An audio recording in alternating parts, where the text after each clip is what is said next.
Break it down parish by parish. We're expecting the most significant impacts from this hurricane in this white zone, from Houma to Thibodaux to Baton Rouge, the river, New Orleans, down towards the coast. Most of the North Shore could see significant wind impacts from this, and then it starts to drop off as you get into Mississippi. We could still see some strong gusts in Hancock and Pearl River County, but I don't think they're going to be up to 100. I think they'll probably be closer to maybe 70 to 80 miles per hour. So let's start with the North Shore here. And this is with the current track. We've bumped up these numbers because of the track shifting a little east. Your worst impacts start this afternoon and evening, but you'll start to feel some gusty winds later this morning. Still 6 to 10 inches of rain is possible. We'll watch our rivers for that. Our winds sustain 70 to 80. I will say that's on average. It's possible that as you get closer to Hammond and into Livingston Parish, your sustained winds are closer to 100 and you're gusting over 110. So that's a possibility. As you get towards Slidell, up towards parts of Washington Parish, Pearl River County, I think you'll be gusting closer to maybe 90 to 100 later this afternoon, but more so going closer to the sunset hour. And the Lake Pontchartrain will rise about 5 to 8 feet. So 5 to 8 feet of storm inundation on Lake Pontchartrain on the North Shore. And a lot of that will be at its highest later today, going into tonight and early Monday. What to expect in the New Orleans metro. And when I say metro for New Orleans, I mean Kenner, Metairie, all the West Bank, inside the levee, New Orleans East, I mean, you name it, even down towards Chalmette is included in this forecast here. So for the timing of us, it's going to start to pick up later this morning and through this afternoon. So pretty much an all-day event.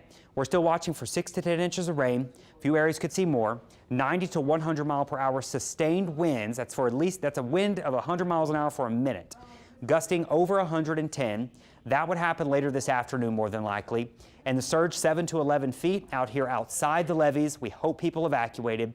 And the storm surge of 5 to 8 feet for New Orleans. The thing about the storm surge in New Orleans is the lake is going to rise, and we're going to see Lakeshore Drive get water up on it. But the winds are never really expected to be out of the north. For the winds to be out of the north, you have to have a hurricane tracking to our east. You have to have a hurricane going up into Mississippi. We're going to have a hurricane going to our west in the metro, so that means the winds at times will be coming on into St. John and St. Charles Parish, but they're never really directly coming on down into Orleans or Jefferson Parish. Doesn't mean we're not going to see lakefront flooding, but I think the worst surge is going to be more on the northern and western side of Lake Pontchartrain. The river parishes. The river parishes are going to see really significant winds this afternoon and evening as well. Your timing, the worst of it will be this afternoon, but you'll start to see some tropical storm conditions later this morning. Hunker down afternoon and evening, and it goes into parts of tonight. 5 to 10 inches of rain, 90 to 100 mile per hour sustained winds, gusting to 110 to 120.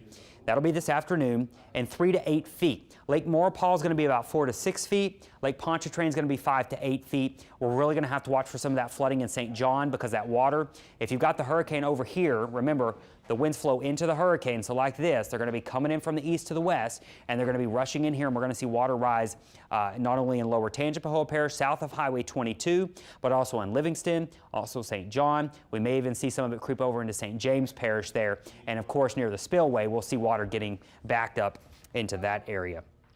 So that's the river parishes. Now, the bayou parishes still look like they're going to take a big hit from this. Now, we have seen the track shift from more closer between Morgan City to now Lafourche Parish.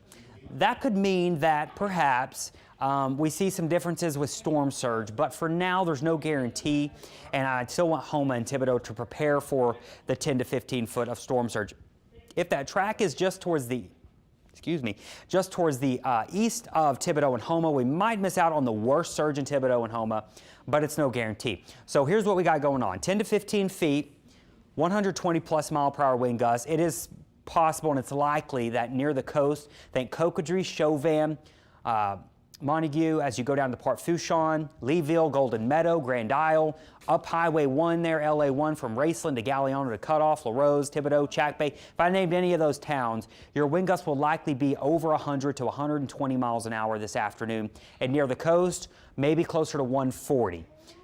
Those are just devastating winds that will tear any structure apart. So I hope people evacuated. And then, of course, the 10 to 15 feet of storm surge is unsurvivable if you are caught out in that. Rainfall, 5 to 10 inches. But I can tell you right now, the bigger concern down here is going to be the winds, and it's going to be the rain.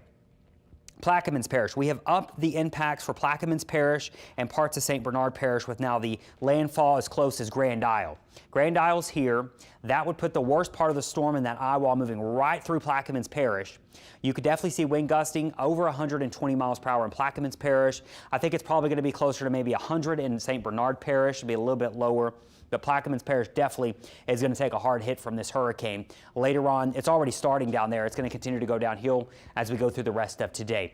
4 to 8 inches of rainfall and then 7 to 15 feet of storm surge. So we could see some pretty significant storm surge coming up into parts of Jefferson Parish, Jean Lafitte, coming up towards Crown Point. You've got Grand Isle, Port Fourchon that's going to get the storm surge. And I want to mention St. Charles Parish on the west bank, Lulumbuti, is going to watch that water come up from the west, or from the south, from the Gulf as well. So that's what we're looking at. You know, a lot of people have been talking about parts of the west bank where the levee protection system goes up to around 13 or 14 feet or so, and we're forecasting 15 feet. So there may be some splashing over in parts of that area. Now, they're saying, you know, levees can handle that. There's a difference between splash over and a levee failure. But don't be surprised if that water really starts to creep up on parts of that West Bank levee there as you go on the far western side of the West Bank in Jefferson Parish. They talked about that in their press conference yesterday, that they would not be surprised if there's a little splashing over for some of those areas and some of those neighborhoods that are right next to that levee. So just something to keep in mind as we go into this afternoon, into this evening. But yeah, winds could definitely be an issue down here in Plaquemines Parish of 120. Mississippi coast, we're not going to see as big of wind impacts here with the current track, but we could definitely see wind gusts, damaging wind gusts over 70 miles per hour this afternoon into this evening. 7 to 11 feet of storm surge. That's significant. 7 to 11 feet of storm surge is about what you saw in Hurricane Zeta. And you remember Hurricane Zeta, it tore all the docks apart. That's going to be the case again. Most of those have not recovered from the hurricane, so I guess no loss. But all the way from Biloxi to Bay St. Louis, you're going to see storm surge rise. Now, if you live in Shoreline Drive area, if you live up along the Jordan River, going up towards Diamond Head and the Keel, the water is going to come on up here because we're going to have water. Yes, it's going to come on in, but you're going to have a strong push kind of in this easterly or in this westerly direction coming up into the St. Louis Bay. And that's going to push water and back up the Jordan River. So if you get a significant flooding event coming in from rain and you get the Jordan River, we're probably going to see a lot of water rise. And I know they did issue mandatory evacuations in Hancock County for low-lying areas and areas along the river.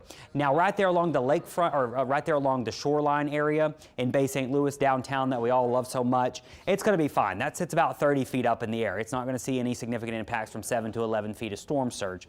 But the low-lying areas over there in Hancock County, you breathe a little too hard and you see a little bit of flooding. So that's what we're looking at for Hancock County. So let me just do a quick little recap for you. It is 3:30 here as of 3 a.m.